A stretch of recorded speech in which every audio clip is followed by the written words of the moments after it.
ቅዱስ ጳውሎስ እናንተ የመንፈስ ቅዱስ ፍሬዎች፣ እናንተ ከመንፈስ ቅዱስ የተገኛችሁ መራራ ካልሆነ ፍሬ ዛፍ የተገኛችሁ፣ መራራ ካልሆነ ከሚመረው ዛፍ ያልተገኛችሁ ከመልካሙ ዛፍ ከክርስቶስ የተገኛችሁ አንተ ሙሳ ፍሬው ለመንፈስ ቅዱስ እናንተ የመንፈስ ቅዱስ ፍሬዎች ብሎ ነው ቅዱስ ጳውሎስ ያስተማረው።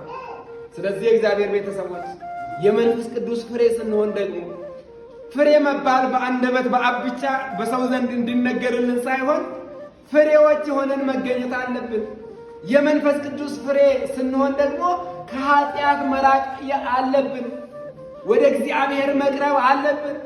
ክቡር ዳዊት ተናግሮታል። ቅረቡ ሀቤሁ ወያበርህ ለክሙ ብሏል።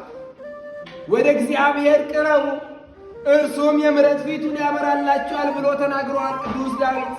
ስለዚህ የእግዚአብሔር ቤተሰቦች፣ አረጋውያን አባቶች፣ አረጋውያት እናቶች የመንፈስ ቅዱስ ፍሬ ስንሆን እግዚአብሔር ምሕረት ፊቱን እንዲያበራልን ወደ እግዚአብሔር መቅረብ ያስፈልጋል።